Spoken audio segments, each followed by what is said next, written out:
Hello friends, welcome to a new lecture today. In this, let us now learn some important points about impetigo. Okay, impetigo can be of two types. One we have non-bullous impetigo. Second we have bullous impetigo. We have non-bullous impetigo and we have bullous impetigo. Okay, now first in non-bullous impetigo is also called as impetigo contagiosa. Okay, this non-bullous impetigo, most commonly it is caused by streptococcus, okay, followed by staphylococcal aureus. This bullous impetigo is caused mainly by staphylococcal aureus. Okay, in both these bullous and non-bullous impetigo, both these are common in child most commonly, and most commonly they are seen in face. Okay, and if you see here in bullous impetigo, you see golden yellow or honey colored crusts. You see golden yellow or honey colored crust. Whereas in bullous impetigo, you see exfoliative toxins.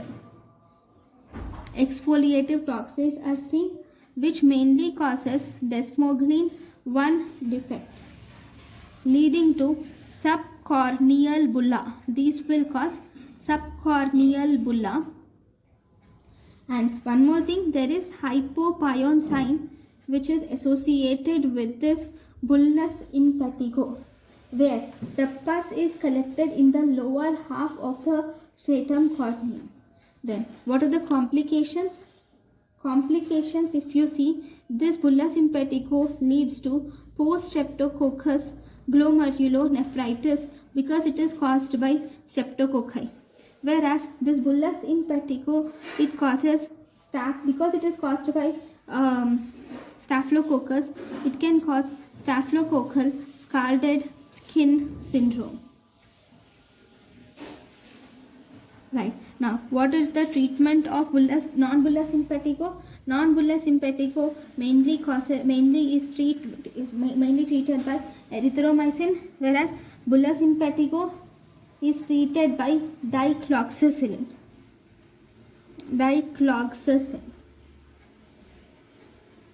Right, now most important thing, okay, so this is about the different types of impetigo. Okay, there is something called as ecthyma, which is a deeper variant of impetigo. What is ecthyma? It is deeper variant of impetigo. This ecthyma shows indurated lesions with necrotic crusts, which on removal leads to ulcer formation. So this ecthyma is of three types. We have ecthyma pyogenicum, and we have ecthyma gangrenosum. There is ecthyma pyogenicum, ecthyma gangrenosum, and ecthyma contagiosum. Okay, this ecthyma pyogenicum includes streptococci or staphylococcus aureus. Then in ecthyma gangrenosum, we have Pseudomonas aeruginosa. Pseudomonas aeruginosa is seen in ecthyma gangrenosum. Then ecthyma contagiosum, or also called as ORF disease, or we can also call as contagious pustular disease. ORF disease or contagious pustular disease. Ecthyma contagiosum, ORF disease, and contagious pustular disease, which is caused by parapox virus or ORF virus.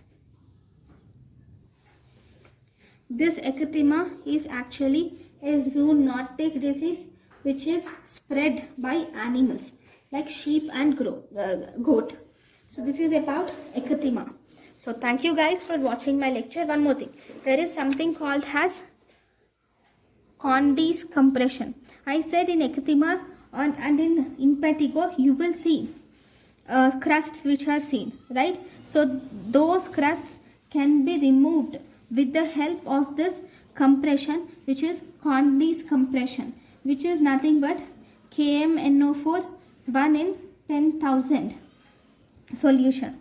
It will help in removal of crust. Okay, so this is about impetigo. Thank you for watching my lecture. Thank you.